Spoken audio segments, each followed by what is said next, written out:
Alright, before we begin, thank you to those in the previous Vancouver Canucks video who commented Shane Wright. If you want a chance to be featured in the next Canucks video, then stick around to the end of this one. But today I wanted to talk about the past, because I came across a few Twitter threads on my timeline that really kind of put me in my place mentally, and because I saw all this stuff popping up from the past, it really prompted me to make this video about the Vancouver Canucks and talking about who is on the team today, who we thought was going to be on the team at this point in time a few years ago, and how Vancouver Canucks fans pretty much overrate their prospects. And I mean, look, it's not exclusive to Canucks fans, don't get me wrong. Every NHL franchise's fan base overhypes their prospects. But for Vancouver Canucks guys, boy, oh boy, you know, this tweet really kind of got me thinking when I saw it pop up on my timeline again. So what we're talking about is a tweet posted by Iain MacIntyre on November 22nd, 2017. So 4 whole years ago. And what this tweet was a response to something that Ryan Baertschi posted on Twitter. If you don't know, Ryan Baertschi was a former Canucks Twitter personality who would make posts about the Canucks prospects and put highlights and all that stuff. He was a great Twitter follow. Eventually, he actually got hired by the Canucks as, I believe, a video scout or analyst or whatever it is. He's not on Twitter anymore, but this Iain MacIntyre tweet goes over a few things responding to Baertschi. This is the tweet right here from Iain MacIntyre. 2 to 3 years from now, the Vancouver Canucks will have a forward core that consists of Sven, Baertschi, Horvat, Boeser, Dahlen, Pettersson, Virtanen, Gadjovich, Gaudette, and Lind, and Lockwood, Granlund, and Nikolay Goldobin. And I saw this pop up on my timeline, and I was like, dude, what the hell? This lineup sucks. But then I looked at the date, and I was like, oh, 2017. That's right. And this Iain MacIntyre tweet kind of popped off. You can see it right here. It's got like 60-something retweets. I think it has 69. Yeah, it has 69 retweets. Fantastic. 242 likes as well, and all the replies are just, oh, you know, this is awesome, really good, you know, I like these guys over here, the future looks good and all that, and like, you know, this is kind of what I'm talking about when it comes to prospects and overvaluing prospects, because back when this tweet was made, this lineup honestly looked pretty plausible to a whole bunch of Canucks fans that I saw at least, who followed this team and would post about it, make projections, and do franchise GM modes in NHL 21.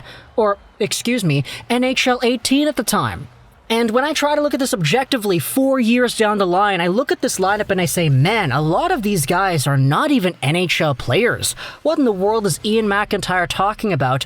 2 to 3 years from now, he would have projected this lineup. It's crazy to me that I honestly would have been one of those guys who would have agreed with this and said, yeah, absolutely. Look at all these guys we have in our prospect pool. We're going to have all these guys coming onto the team, and it's only going to take 2 to 3 years. What we're going to do is we're going to go through each of the names over here, talk about where they were back in 2017, and talk about where they are right now, because this entire thing 4 years later is wild to me, and it kind of goes to show how Canucks fans can really overrate their guys once in a while. Starting things off with Sven Baertschi. Sven Baertschi back in 2017 was really good. Like, man, he was fantastic.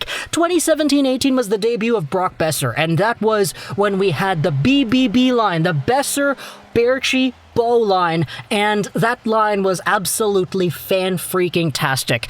Baertschi had a whole bunch of concussion issues, wasn't really played in the NHL afterwards, even though I would really personally think that he could have been. It's just the Canucks didn't want to take that risk, which is their protocol.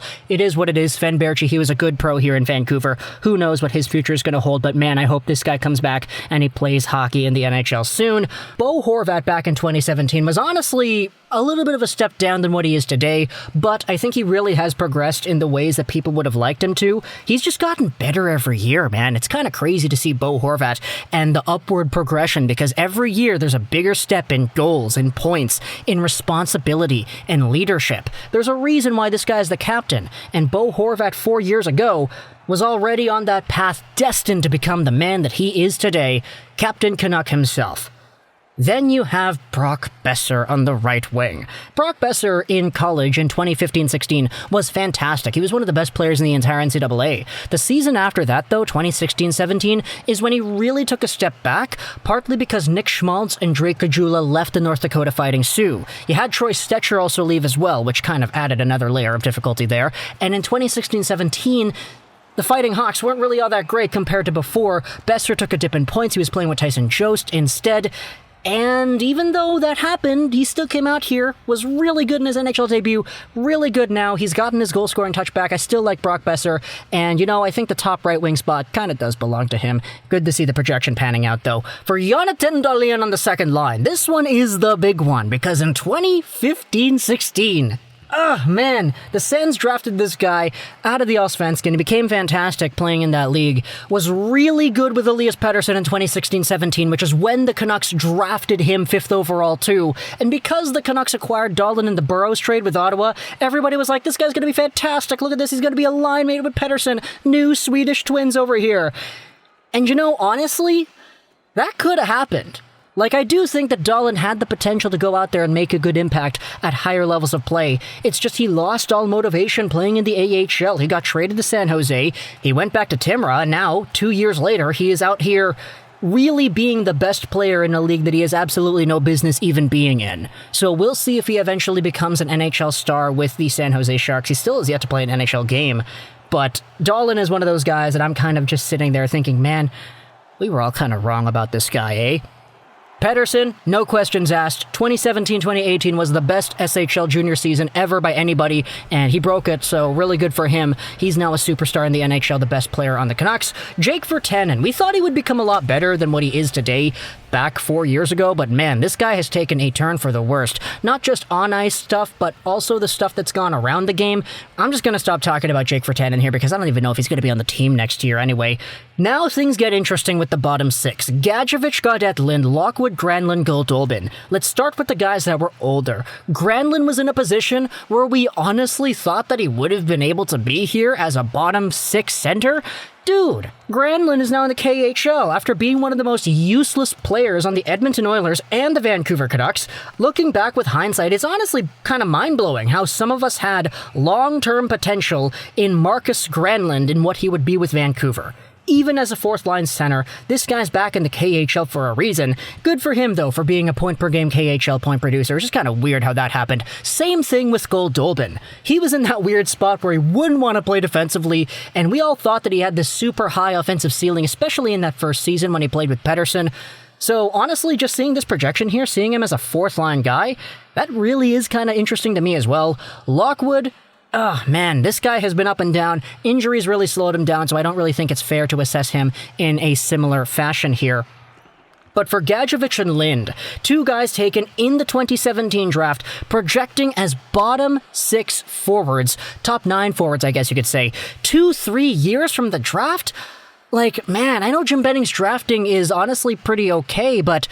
dude, it's kind of funny to me how a lot of us thought that this was going to be the case here. How 2-3 years after the draft, these two second-round guys would become top 9 forwards immediately and would knock out whoever other depth veteran players we'd had on the squad. It is really funny to me, but at the end of the day, taking a look at where things are in real life, Gadjovich is a borderline NHL guy. Kole is pretty much in the same boat. Adam Gaudette, I'd say he's barely above borderline. He deserves to be in the NHL. He's just not with Vancouver anymore.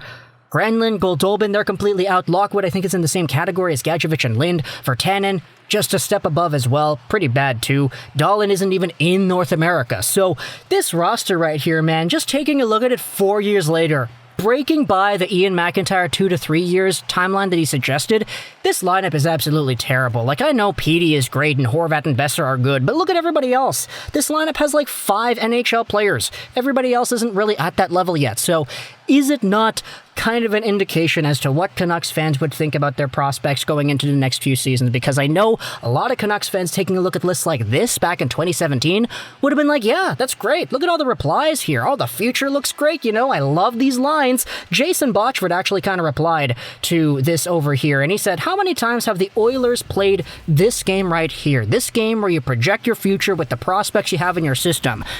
It's easy to get overhyped, man. It's really, really easy to get overhyped. So talk to me in the comments what you thought about all of this stuff over here. The Canucks prospects and the guys in the system, how they've developed over the past 4 years and where they are today. If you made it to the end, comment in the comment section below, Timrå, because Elias Pettersson and Jonathan Dahlen played over there, and, you know, I'm kind of thinking about Timrå and the SHL, Idealsvenskan and all that. So talk to me in the comments about that if you made it to the end of this video. I hope you enjoyed. This was Josh Rolls 99, and bye.